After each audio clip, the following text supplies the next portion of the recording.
Hello everyone, my self सी ए काजल टेरोलिया। उम्मीद करते हैं सब बहुत बहुत अच्छे होंगे। हमारा आज का जो सेशन है वो है फॉर CMA फाउंडेशन स्टूडेंट्स। जैसा कि हमने अपनी लास्ट क्लास में बताया था कि हम CMA फाउंडेशन की पूरी स्टडी मटेरियल डील करेंगे, जहां हम लोग स्टडी मटेरियल के सारे MCQs, fill in the blanks, true and false and साथ ही साथ मैच द फॉलोइंग कवर करने वाले हैं, वो भी सारे चैप्टर्स का। हमने स्टार्टिंग की थी paper 2 that is accounts and cost से, जहां हमने फर्स्ट स्टार्टिंग की है study note 3 that is chapter number 3 preparation of final accounts. Last class में हमने प्रिपरेशन ऑफ फाइनल अकाउंट्स के सारे MCQs डील किए थे, चाहे वो प्रॉफिट कंसर्न से रिलेटेड थे, चाहे वो नॉन प्रॉफिट कंसर्न से रिलेटेड थे। अगर उसकी क्लास आपने नहीं देखी है तो हम उसके लिंक आपको डिस्क्रिप्शन बॉक्स में प्रोवाइड कर देंगे, वहां से वो क्लास आप कवर कर लेना। और आज की क्लास में हम लोग प्रिपरेशन ऑफ फाइनल अकाउंट्स के दोनों ही यूनिट्स का that is profit concern and non profit organisation का fill in the blanks discuss करेंगे। नेक्स्ट क्लास में true and false and next to next में मैच द फॉलोइंग। तो चलो हम लोग आज का अपना सेशन स्टार्ट करते हैं फिल इन द ब्लैंक्स से। एंड ये सारे क्वेश्चंस हमारे स्टडी मटेरियल के हैं, तो उम्मीद करते हैं स्टडी मटेरियल तो सबके पास होगी, बट इफ इन केस किसी के पास रिसेंट एडिशन ना हो तो वो वेबसाइट से डाउनलोड कर लेना इंस्टीट्यूट की। ठीक, चलो हम लोग स्टार्ट करते हैं अपने फर्स्ट क्वेश्चन से। हमारा फर्स्ट क्वेश्चन है insurance prepaid is shown on the dash side of the balance sheet. अब देखो, अगर हम लोग बात करें हैं प्रीपेड की, तो हम सबको पता है कि व्हाट इज प्रीपेड। प्रीपेड मतलब एक्सपेंसेस पेड इन एडवांस, जहां आपने किसी खर्चे को एडवांस में पे किया है, मतलब अभी उसका टाइम नहीं आया था, ड्यू डेट नहीं आई थी, फिर भी आपने उसका अगर एडवांस में पेमेंट किया है तो नो डाउट वो आपके लिए क्या होगा, असेट, क्योंकि फ्यूचर में आप उसको एडजस्ट करा सकते हो या उसका रिफंड भी क्लेम कर सकते हो। क्लियर? तो अगर हमारे पास इंश्योरेंस प्रीपेड है तो बट ऑब्वियस हम उसको बैलेंस शीट में कहाँ दिखाएंगे, ऑन असेट साइड। जैसा कि याद भी होगा कि अगर हम लोग बैलेंस शीट ऐसे बनाते हैं तो ये होता है prepaid insurance, that is asset side हम शो करते हैं प्रीपेड को। और उसका रीजन यही है कि प्रीपेड मतलब एक एडवांस में पे किया गया एक्सपेंस, जिसका आप रीइंबर्समेंट फ्यूचर में ले सकते हो या फ्यूचर में आप उसको एडजस्ट भी कर सकते हो। Clear? Next, if sales are 2000 and the rate of GP on COGS is 25%, that is cost पे हमारा profit percentage कितना है, 25%, then the COGS will be, तो हमारा cost of goods sold होगा कितना। ये तो सिंपल क्वेश्चन है भाई, हमारे पास सेल्स दिया हुआ है कितना, 2000, एंड क्वेश्चन में हमारे पास जीपी दिया है कॉस्ट पे। तो हमने पहले भी बताया कि अगर जीपी कॉस्ट पे दिया है तो हम बहुत ही इजीली कैलकुलेट कर सकते हैं कि जीपी हमारा सेल्स पे कितना आएगा। इसके लिए हमने ऑलरेडी क्लास भी ड्राफ्ट की है, उस क्लास के लिंक हम आपको डिस्क्रिप्शन बॉक्स में प्रोवाइड कर देंगे, तो वहां से वो क्लास आप कवर कर लेना। देखो कैलकुलेट कैसे करना हम यहाँ पे बता भी दे रहे हैं। 100 प्लस प्रॉफिट कितना है, 25% कॉस्ट पे, अगर ये कॉस्ट है ये प्रॉफिट है तो हमारा सेल प्राइस कितना हो गया, 125। अब अगर हम लोग कॉस्ट पे प्रॉफिट को कैलकुलेट करें तो कितना आ रहा है, 25%, और सेलिंग प्राइस पे कैलकुलेट करेंगे तो कितना आएगा, देखो 25 divided by 125 into 100, that is 20%। तो अगर सेल्स पे जीपी 20% है तो इसका 20% कितना हो जाएगा, 2000 का 20% कैलकुलेट करके देख लेना, 400 आएगा, और माइनस करते मेरे पास आ जाएगा COGS कितना आएगा, 1600। क्लियर? तो देखो आंसर भी 1600 दिया है, और सिंपली हमें यहाँ पे फॉर्मूला अप्लाई करना था, sales minus GP is equal to COGS। अब तुम लोग एग्जाम में कई बार गलती करके आते हो कि ये 25% तुम लोग डायरेक्टली इस पे कैलकुलेट कर दोगे, तो तुम लोग का आंसर गलत आएगा। Next, goodwill is an dash asset. अब देखो गुडविल की अगर हम लोग बात करें तो हम लोग को ये तो पता है कि गुडविल हमारा फिक्स्ड असेट है, बट फिक्स में किस तरह का पार्ट है, टैंजिबल है कि इनटैंजिबल। टैंजिबल वो होता है जिसको हम देख सकते हैं, छू सकते हैं, महसूस कर सकते हैं, बट इनटैंजिबल मतलब वो जिसको हम टच नहीं कर सकते, देख नहीं सकते, सिर्फ और सिर्फ फील कर सकते हैं कि हाँ इसका बेनिफिट हमें बिजनेस में मिल रहा है। तो गुडविल मतलब क्या होता है, गुडविल मतलब बिजनेस की रेपुटेशन, और रेपुटेशन की वजह से आपको बिजनेस में जो फायदा मिलता है उसको हम कहते हैं इनटैंजिबल असेट, क्योंकि आप उसको टच नहीं कर सकते, आप उसको देख नहीं सकते, आप उसको सिर्फ फील कर सकते हो अपने बिजनेस में, इसलिए गुडविल को क्या माना जाता है, intangible asset. Next, dash is the difference between assets and liabilities. तो as per dual aspect concept हम लोग को फॉर्मूला पता है, capital plus liabilities equal to asset, और डिफरेंस किसमें पूछा है, असेट एंड लाइबिलिटीज में, तो capital is equal to asset minus liability, तो आंसर क्या हो जाएगा, capital. Next, opening stock is 15,000, closing stock 40,000, purchases 1,90,000, profit margin दिया है 16.67% on sales, then sales are, देखो हमारे पास क्वेश्चन में ओपनिंग स्टॉक दिया है, क्लोजिंग स्टॉक दिया है, परचेजेस दिया है, तो सिंपली हम लोग क्या निकाल लें, COGS निकाल लें। COGS क्या हो जाएगा, opening stock plus purchases minus closing stock, और ये तीनों फिगर मेरे पास दी है, जहां हो जाएगा 50,000 प्लस 1,90,000 माइनस 40,000, तो COGS कितना आ गया बेटा, 2 लाख आ गया। अभी हमने ऊपर बताया था कि सेल्स माइनस GP करेंगे तो क्या आ जाएगा, COGS। तो अगर मेरे पास COGS दिया है, हम उसमें GP ऐड कर दें, that is COGS plus gross profit is equal to sales, और क्वेश्चन में हमें क्या फाइंड आउट करना है, सेल्स फाइंड आउट करना है। तो अब देखो यहाँ पे सेल्स पे परसेंट दिया है 16.67%, तो हमारे पास कॉस्ट है, पहले हम कॉस्ट पे कैलकुलेट कर लें कि प्रॉफिट कितना आएगा, क्लियर। तो COGS याद रखना 2 लाख है, यहाँ हम लिख दे रहे हैं कि COGS हमने कैलकुलेट किया 2 लाख। अब देखो यहाँ पे कह रहा है कि सेल्स पे 16.67% है, तो सेल्स को क्या अज्यूम करोगे, 100, उस पे 16.67% प्रॉफिट है, तो इसका मतलब रिमेनिंग 83.33% क्या होगा, कॉस्ट। तो अगर इस पे कैलकुलेट करने पे हमारा जो परसेंटेज आ रहा है वो आ रहा है 16.67%, तो कॉस्ट पे कैलकुलेट करोगे ना तो 20% आएगा। कैसे, 16.67 डिवाइडेड बाय 83.33 इंटू 100, और हमने पहले बताया कि इसके लिए हमने ऑलरेडी क्लास ड्राफ्ट की हुई है, जिसके लिंक हम आपको डिस्क्रिप्शन बॉक्स में प्रोवाइड कर देंगे, तो वहां से आप ये कैलकुलेशन समझ लेना। तो कॉस्ट पे हमारा प्रॉफिट कितना आ गया, 20%, तो इस पे GP ऐड करो। अब GP किस पे निकलेगा, कॉस्ट पे, इसका 20% है, दैट इज 40,000, तो हमारा सेल्स कितना हो गया, 2,40,000। तो देखो आंसर भी दिया है 2,40,000, क्लियर। नेक्स्ट, एवरेज स्टॉक दिया है, closing stock is 3,000 more than opening stock, then the value of closing stock will be. देखो एवरेज स्टॉक का फॉर्मूला क्या है, opening stock plus closing stock divided by 2। मेरे पास क्वेश्चन में एवरेज स्टॉक दिया है कितना, 12,000, और मेरे पास क्वेश्चन में कह रहा है कि जो क्लोजिंग स्टॉक है वो ओपनिंग स्टॉक से कितना है, 3,000 ज़्यादा। तो अगर हम ओपनिंग स्टॉक को x ले लें तो क्लोजिंग स्टॉक कितना हो जाएगा, x प्लस 3,000। तो देखो क्लोजिंग स्टॉक की जगह हमने क्लोजिंग स्टॉक रखा, ओपनिंग स्टॉक की जगह x प्लस 3,000 रखा, डिवाइडेड बाय 2। आप क्रॉस मल्टीप्लीकेशन कर दो, ये आ जाएगा 24,000 इज इक्वल टू, इसको ऐड कर देंगे 2x प्लस 3,000। जब हम लोग इस इक्वेशन को सॉल्व करेंगे तो हमारा x आ जाएगा 10,500। तो x क्या है बेटा, x है ओपनिंग स्टॉक, उसमें 3,000 ऐड कर दो तो क्लोजिंग स्टॉक आ जाएगा, दैट इज अगर हम इसमें 3,000 ऐड कर दें तो मेरा आंसर आ जाएगा 13,500, जो कि आंसर दिया है, clear. Next, dash contains closing balance of real and personal account.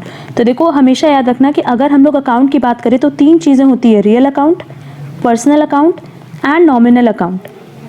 ये हम लेजर में और क्लियर करेंगे। वैसे हमने बिट क्वेश्चन में भी क्लियर किया है कि रियल और पर्सनल को हम कभी भी ट्रांसफ़र नहीं करते हैं बल्कि बैलेंस करते हैं, और नॉमिनल अकाउंट जिसमें एक्सपेंसेस एंड इनकम्स होते हैं तो हम उनको ट्रांसफ़र कर देते हैं आइदर टू ट्रेडिंग अकाउंट और PL अकाउंट।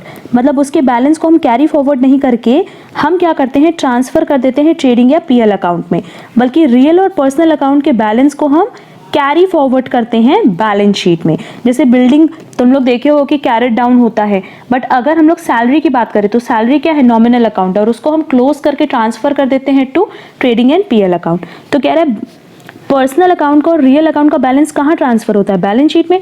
तुम लोग देख लो बैलेंस शीट में जब तुम लोग लिखते हो तो इस साइड एसेट लिखते हो, ये क्या है, रियल अकाउंट है, इस साइड क्रेडिटर लिखते हो, ये क्या है, पर्सनल अकाउंट है, क्लियर। तो इसका करेक्ट आंसर हो जाएगा balance sheet. Next, expenses due but not yet paid are known as.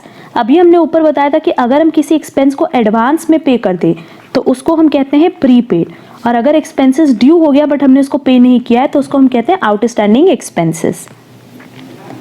Next, given old provision for bad and doubtful debt is 4,000, sundry debtor 50,000 है, new provision for doubtful debt 10% बनाना है on sundry debtor, then the amount of additional provision to be credited. अब देखो ये old provision है तो इससे कोई मतलब नहीं है, सीधे हम क्या करेंगे 50,000 पे 10% क्रिएट कर देंगे तो मेरे पास प्रोविजन की फिगर आ जाएगी। 50,000 पे 10% कितना हो गया, 5,000 हो गया। तो न्यू प्रोविजन आप कितना बना रहे हो, 5,000 का, पर क्वेश्चन में पूछा है एडिशनल प्रोविजन, पहले से कितना बना हुआ था 4,000, अभी आपको नया बनाना है 5,000। तो जो बैलेंस है, क्योंकि जब आप नया प्रोविजन बनाते हो तो पुराना कैंसिल कर देते हो, इसका मतलब एडिशनल आपको कितना प्रोविजन बनाना पड़ेगा, 5,000 minus 4,000 that is 1,000। Next, bills receivable discounted but not due till the date of final account is known as. अब बिल रिसीवेबल डिस्काउंट तो किया गया बट अभी तक वो ड्यू नहीं हुआ, तो बेसिकली हम लोग इसको क्या मानते हैं, कंटिंजेंट मानते हैं।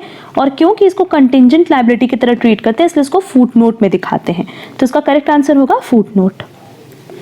Next, dash are passed at the end of the year.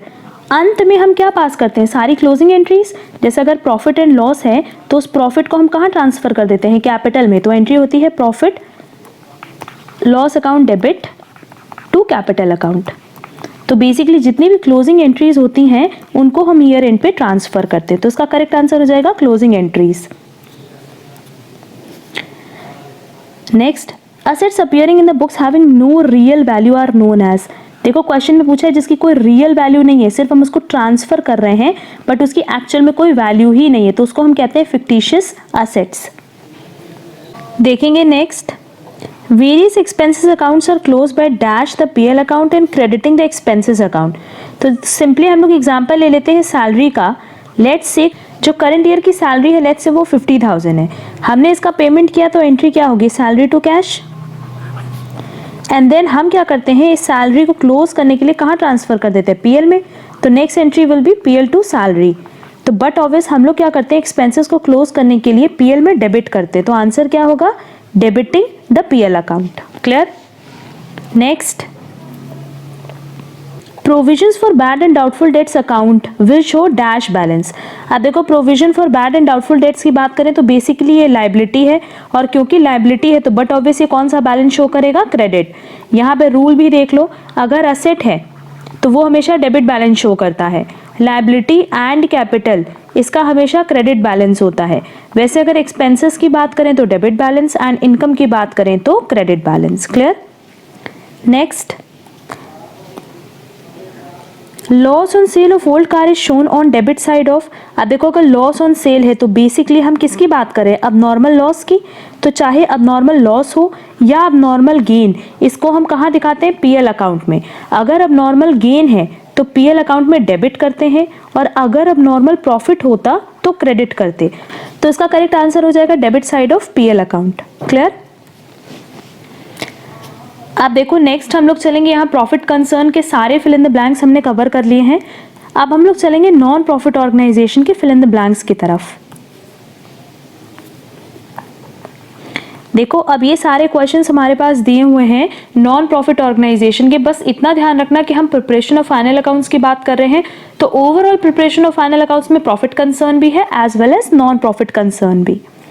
तो देखेंगे इसका पहला question, in a receipts and payment account the payments are recorded on the dash side. अब देखो सबसे पहले तो रिसीट एंड पेमेंट अकाउंट क्या होता है, इक्विवेलेंट टू कैश अकाउंट होता है।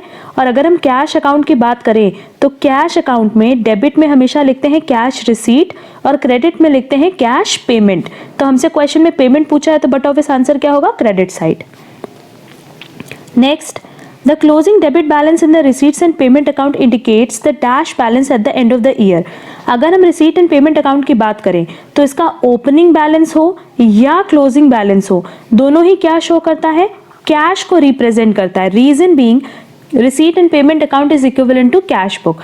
तो ओपनिंग में भी हम ओपनिंग कैश बैलेंस लिखते हैं और क्लोजिंग में क्लोजिंग कैश बैलेंस। तो इसका करेक्ट आंसर हो जाएगा cash balance. Next, the income and expenditure account is prepared on the basis of dash system of accounting। अब इनकम एंड एक्सपेंडिचर अकाउंट की बात करें तो ये इक्विवेलेंट टू पीएल अकाउंट है, एंड ये कभी भी हम लोग कैश बेसिस पे नहीं बनाते हैं, बल्कि इस बेसिस पे बनाते हैं कि बेसिकली वो पीरियड बेसिस होता है कि चाहे वो रिसीव हो या ना हो, भले उसके लिए पेमेंट हुआ हो या ना हुआ हो, बट अगर वो करंट ईयर से रिलेटेड है तो हम उसको बुक्स में रिकॉर्ड करते हैं। दैट इज अक्रूवल बेसिस, और उसका दूसरा नाम क्या है, mercantile system of accounting. Clear.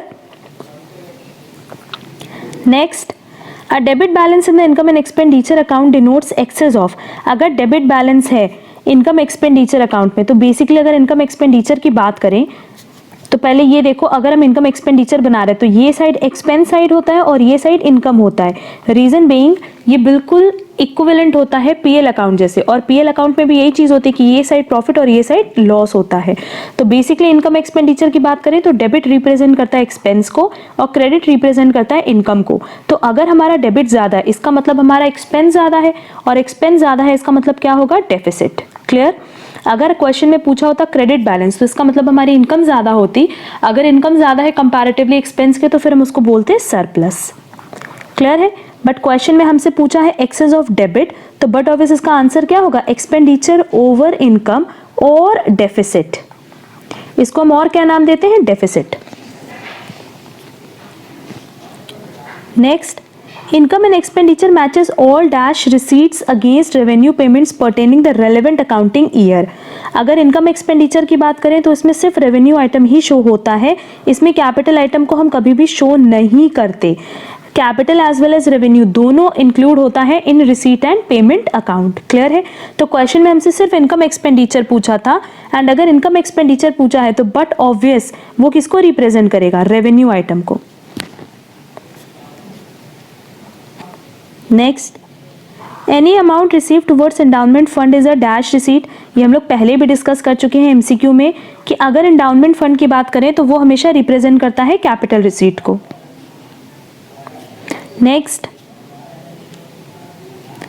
Interest received on special fund investment will be added to always in special fund. अगर स्पेशल फंड से रिलेटेड कोई भी इनकम है कोई भी एक्सपेंस है तो हम उसको हमेशा कहाँ डालते हैं, स्पेशल फंड में।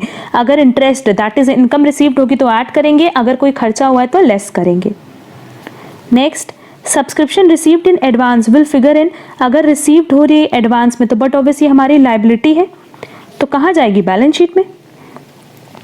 Next, any revenue expenditure relating to special fund must be deducted from but obvious special fund, ये भी हमने ऊपर डिस्कस किया था। Next, out of ₹5 lakh collection for the building 3 lakh is invested and the balance is spent on building. Income from investment is 20,000. The balance to be shown in the building fund. अब basically ये जो 5 लाख का collection हुआ था ये किसके लिए हुआ था, बिल्डिंग के लिए। तो बेसिकली ये काइंड ऑफ स्पेशल फंड है और इससे रिलेटेड जो भी अमाउंट होगा वो आप कहाँ इन्वेस्ट कर सकते हो, उस पर्टिकुलर स्पेशल फंड में, दैट इज बिल्डिंग फंड में। तो अब इस 5 लाख में से बेसिकली किया क्या कि 3 लाख हमने कहीं इन्वेस्ट कर दिया और बाकी अगर 2 लाख की बात करें तो उसको बिल्डिंग में इन्वेस्ट किया। बट हमें पता है कि अगर ये बिल्डिंग के लिए पैसा मिला है तो it is a kind of special fund और इसका पैसा सिर्फ और सिर्फ कहाँ जाएगा, बिल्डिंग फंड में जाएगा। तो बेसिकली अगर देखा जाए तो ये 2 लाख तो आप बिल्डिंग में इन्वेस्ट कर रहे हो, बट ये 3 लाख अगर आप किसी और सेक्टर में भी इन्वेस्ट कर रहे हो स्टिल वो कहाँ जाएगा, बिल्डिंग फंड में जाएगा। और अगर वहां से हमें कोई भी इनकम रिसीव होती है तो वो भी किसका पार्ट बनेगा, हमेशा बिल्डिंग फंड का। क्योंकि रीजन हमने पहले बता दिया था कि अगर स्पेशल फंड है, स्पेशल फंड मतलब जो नाम से फंड होता है, तो बेसिकली उस फंड के लिए आपको जितने भी पैसे मिले हैं आपको उस पर्टिकुलर पर्पस के लिए इन्वेस्ट करना होता है। एंड उस पर्टिकुलर पर्पस के लिए आपको जो भी पैसा मिला है उसको अगर इन्वेस्ट करके कहीं से आप इनकम जनरेट कर रहे हो या उससे रिलेटेड कोई एक्सपेंस है तो उसको भी आपको उस पर्टिकुलर स्पेशल फंड में ही डेबिट और क्रेडिट करना होता है। तो इसका करेक्ट आंसर होगा कि आपको बिल्डिंग फंड में कितना पैसा डालना होगा, ये 5 लाख प्लस ये 20,000, दैट इज ये 5 लाख 20,000 आपको कहाँ दिखेगा, उस पर्टिकुलर स्पेशल फंड में, दैट इज बिल्डिंग फंड में। क्लियर है। तो देखो इसका आंसर दिया है 5,20,000। क्लियर। यहाँ पे देखो ये पूरा प्रिपरेशन ऑफ फाइनल अकाउंट्स के जितने भी हमारे पास फिल इन द ब्लैंक्स हमने उसका डिस्कशन कर लिया है। अगर इन क्वेश्चंस में कहीं पे भी कोई प्रॉब्लम होगी तो आप कमेंट बॉक्स में कमेंट करके ज़रूर पूछना। एंड नेक्स्ट क्लास में क्योंकि हमारे पास इस चैप्टर में true and false and match the following बहुत लिमिटेड हैं तो उनको हम साथ में डील करेंगे। क्लियर। आज की क्लास के लिए बस इतना। Thank you so much.